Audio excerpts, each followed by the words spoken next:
ರಾಷ್ಟ್ರಪತಿ ಭವನದ ಎದುರು ಇಂದು ಆಯೋಜಿಸಲಾಗಿದ್ದ ಸೈನಿಕರಿಗಾಗಿ ಓಟ, ಸೈನಿಕರೊಂದಿಗೆ ಓಟಕ್ಕೆ ರಾಷ್ಟ್ರಪತಿ ದ್ರೌಪದಿ ಮುರ್ಮು ಚಾಲನೆ ನೀಡಿದರು.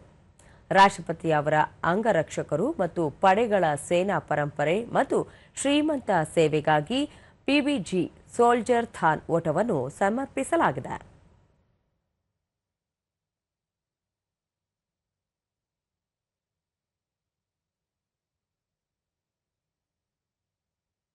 ಈ ಸಂದರ್ಭದಲ್ಲಿ ಹಾಜರಿದ್ದ ಮಿಜೋರಾಂ ರಾಜ್ಯಪಾಲ ಜನರಲ್ ವಿಕೆ ಸಿಂಗ್, ಅಭಿವೃದ್ಧಿ ಹೊಂದಿದ ದೇಶಕ್ಕಾಗಿ ಎಲ್ಲರ ಆರೋಗ್ಯ ಎಂಬ ಪ್ರಧಾನಿ ನರೇಂದ್ರ ಮೋದಿ ಅವರ ಕರೆಯ ಭಾಗವಾಗಿ ಈ ಓಟವನ್ನು ಆಯೋಜಿಸಲಾಗಿದೆ.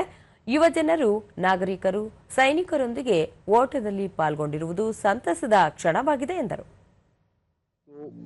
भाव वही है, हम चाहते हैं कि हमारा युवा फिट हो और उसमें सोल्जर और उनके समकक्ष जो उनके रिश्तेदार हैं, संबंधी हैं, बाकी सिविलियन हैं, साथ साथ मिलें, साथ साथ दौड़ें. Run for the soldiers, run with the soldiers. ಸಾಮಾಜಿಕ ಮಾಧ್ಯಮ ಪೋಸ್ಟ್ನಲ್ಲಿ ರಾಷ್ಟ್ರಪತಿ ಅವರು ಸಶಸ್ತ್ರ ಪಡೆಗಳು ಮತ್ತು ನಾಗರಿಕರ ನಡುವೆ ಸೇತು ಬಂಧ ಬಲಪಡಿಸಲು ಈ ಓಟ ವಿಶಿಷ್ಟ ವೇದಿಕೆಯಾಗಿದೆ. ದೇಶದ ಸೈನಿಕರ ಸಮರ್ಪಣೆ, ಧೈರ್ಯ ಮತ್ತು ತ್ಯಾಗ ಗೌರವಿಸಲು ಓಟ ಹಮ್ಮಿಕೊಳ್ಳಲಾಗಿದೆ. ಅಲ್ಲದೆ ಸೈನಿಕರೊಂದಿಗೆ ನಾಗರಿಕರು ಒಗ್ಗಟ್ಟು ತೋರಲು ಉತ್ತಮ ವೇದಿಕೆಯಾಗಿದೆ ಎಂದು ಹೇಳಿದ್ದಾರೆ.